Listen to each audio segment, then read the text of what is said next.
இது மகிமை நேரம். ஆண்டவருடைய அன்புக்குரியவர்களே, இந்த நாளிலே நாம் ஆண்டவர் நமக்கு கொடுத்த ரட்சிப்பை விசுவாசத்தினால் பெற்றுக்கொண்ட நாம், அந்த நிச்சயத்தோடு வாழ்ந்து கொண்டிருக்கிற நாம், ஆண்டவரோடு ஐக்கியத்தில் இருக்கிற நாம், ஆண்டவருடைய பிள்ளைகளோடு ஐக்கியத்தில் இருக்கிற நாம், இந்த தொடர்ந்து இந்த ரட்சிப்பு வாழ்க்கையில், ரட்சிப்பின் அனுபவத்துக்குள்ளே, ஆவிக்குரிய வாழ்க்கையில் வளர்வதற்கு என்ன ஆகாரம் எடுத்துக்கொள்ள வேண்டும் என்பதை இன்றைக்கி தியானிக்க இருக்கிறோம். இந்த உலகத்தில் பிறந்த எல்லாருக்குமே அன்றாட வாழ்க்கையில் அவர்கள் வளருவதற்கு ஆகாரம் தேவை. 2 பேதுரு 3:17 வரை சொல்லுகிறது, இயேசு கிறிஸ்துவின் கிருபையிலும் அவரை அறிவிலும் வளருங்கள். இயேசு கிறிஸ்துவின் கிருபையிலும் அவரை அறிவிலும் வளருங்கள். நாம் ஒவ்வொரு நாளும் ஆண்டவரை அறிகிற அறிவில், அவருடைய கிருபையில் வளரும்படியாக அழைக்கப்பட்டிருக்கிறோம். ஆகவே தான் வேதம் எல்லாருக்கும் ஆவிக்குரிய வாழ்க்கையின் வளர்ச்சிக்கான ஆகாரத்தை நமக்கு தருகிறது. எல்லா ஜீவன்களும் வளர்ச்சிக்கு ஆகாரத்தை சார்ந்திருக்கிறது. ஆகவே கடவுள் ஆவிக்குரிய வளர்ச்சிக்கு நமக்கு மிகவும் கொழுமையான ஆகாரத்தை கொடுத்திருக்கிறார். இந்த ஆகாரம் ஆண்டவர் நமக்கு கிருபையாகவும் ஞானமாகவும் கொடுக்கிறார். இந்த ஆகாரம் அவருடைய வார்த்தையாகிய வேத வசனமே. இந்த வேத வசனத்தை நாம் ஆகாரமாக எடுத்துக்கொள்ளும்போது ஆவிக்குரிய வாழ்க்கையிலே வளர்ச்சி அடைகிறோம். வேத புஸ்தகத்தை இவ்வாறாக வர்ணிக்கிறது, வேத வசனம் நமக்கு களங்கமில்லாத ஞானப்பால் என்று சொல்லப்பட்டிருக்கிறது. அது சிறு குழந்தைகளுக்கு எவ்வாறு பாலை மாத்திரம்தான் உண்ண முடியுமோ, அதே போல் புதிதாக ஆண்டவரை ஏற்றுக்கொண்டவர்களுக்கு அது களங்கமில்லாத ஞானப்பாலாக இருக்கிறது. ஒருவேளை வியாதி இருக்கிறது என்றால் தேன் மருந்தாக எடுத்துக்கொள்கிறோம். அதே போல் அது ஒரு மதுரமான தேனாக நமக்கு பயன்படுகிறது. நம்முடைய இந்த உலக வாழ்க்கை மாத்திரமல்ல, மறுமையிலும் நித்தியமாக வாழக்கூடிய நித்திய ஜீவனுக்கான அப்பமாக, ஜீவ அப்பமாக இருக்கிறது.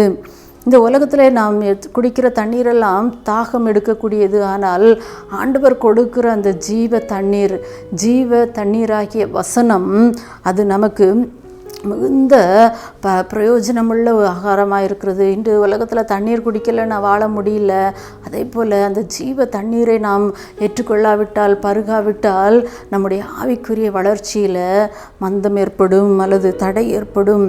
அது மட்டுமல்ல, இந்த உலகத்தில் திருமண விருந்துகளில் பலமான கொழுமையான ஆகாரம் கொடுக்கப்படுகிறது. அதே போல் வேத வசனம் நமக்கு பலமான மாம்சமாக, கொழுமையான ஆகாரமாக, பலவித கனிகளாக. இன்று உலகத்தில் பல்வேறு மக்கள் பழங்கள் தான் உடம்புக்கு நல்லது, அதிகமாக சாப்பிடணும். வேதம் சொல்லுகிறது நமக்கு கனிகையாக, அது பலவித கனிகளை கொடுப்பதாக வேத வசனம் நமக்கு காணப்படுகிறது. கிறிஸ்துவுக்குள் மிகவும் அன்பானவர்களை, அன்றாடம் வேத வசனத்தை படித்து தியானிப்பதன் மூலம் ஆவிக்குரிய வாழ்க்கைக்கான ஆகாரத்தை நாம் பெற்றுக்கொள்ள முடியும். ஆவிக்குரிய வளர்ச்சியை பெற்றுக்கொள்ள முடியும். இந்த உலகத்தில் ஒரு சுகர் பேஷண்ட்னா எப்படிலாம் சாப்பிடணும்னு சாட்டு போடுறாங்க. இந்த உலகத்தில் ஆவிக்குரிய வாழ்க்கையில் நாம் வளரணும்னா எப்படியெல்லாம் வேதத்தை படிக்கணும். வேதம் சொல்லுகிறது, நீங்கள் ஜாக்கிரதையாக வாசிங்க, ஏனோதானோன்னு அலட்சியமாக இல்லை. இன்றைக்கு அப்படியே ஒரு ஃபோனில் பார்த்துட்டு போயிடுறோம், ஒரு வசனத்தை ஆண்டவர் கொடுத்தாருன்னு சொல்லிட்டு, அல்லது ஒரு கேலண்டரில் பார்த்துட்டு ஓடிடுறோம். ஏதோ ஒரு காரியம் யாராவது ஒருத்தர் சொல்லிவிட்டு அதை கேட்டுட்டு போயிட்டுருக்குறோம். அப்படி இல்லை. வேத வசனத்தை ஜாக்கிரதையாய் கவனமாய் பயன்படுத்த ஆண்டவர் நம்மை அழைக்கிறார். அதை கருத்தோடும் விசுவாசத்தோடும் ஒரு நோக்கத்தோடும் வாசிக்க வேண்டும்.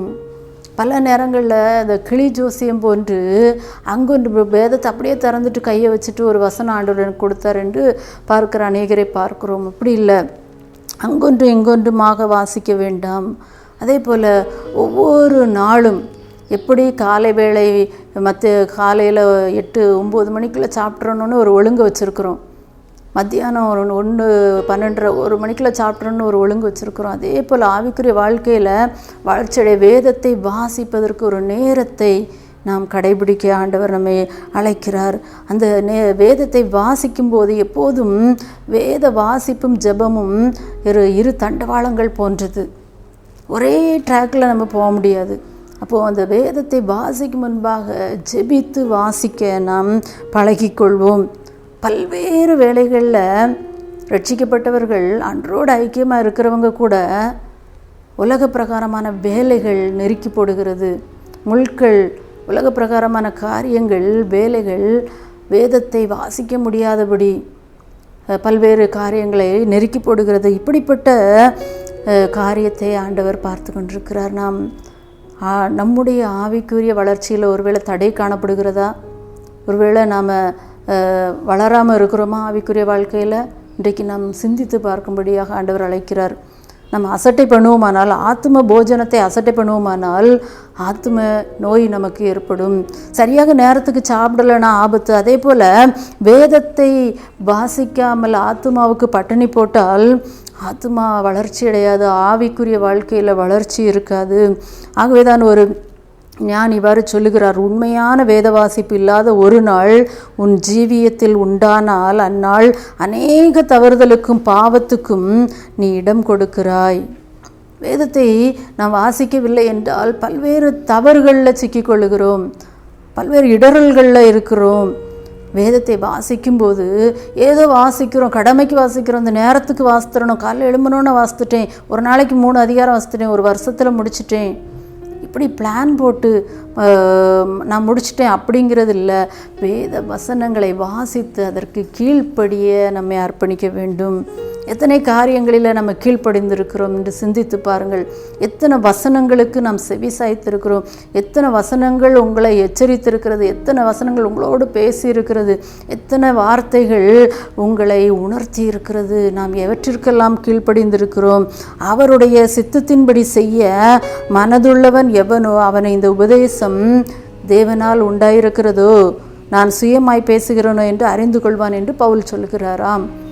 நாம் வேத வசனத்தை அறிந்திருந்தால் நிச்சயமாக இது ஆண்டவர் கொடுத்ததா இல்லை உலகம் சொல்லுகிறதா என்பதை கண்டுகொள்ளலாம்.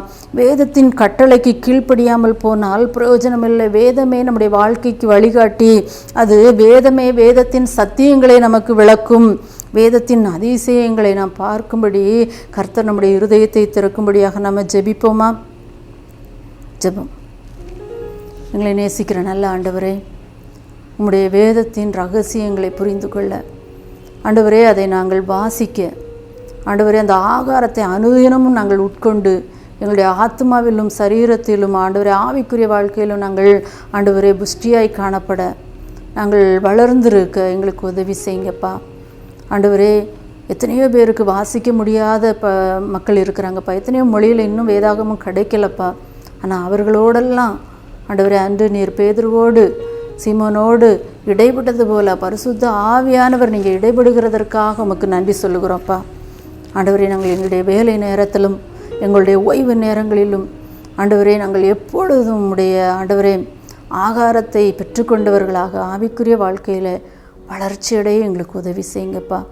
இந்த ஆகாரம் எங்களுக்கு அது தேனை போல ஜீவ அப்பமாக, தண்ணீர் ஜீவ தண்ணீராக, ஆண்டவரே எங்களுக்கு பாலாக, கொழுமையான ஆகாரமாக, கனியாக ஆண்டவரே எங்களுடைய வாழ்க்கையில் அது ஆண்டவரை பிரயோஜனப்பட உதவி செய்யுங்கப்பா.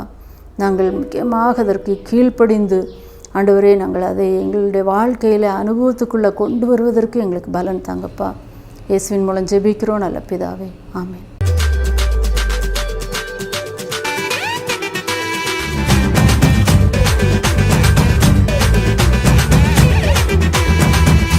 மகிமை மகிமை மகிமை மகிமை மகிமை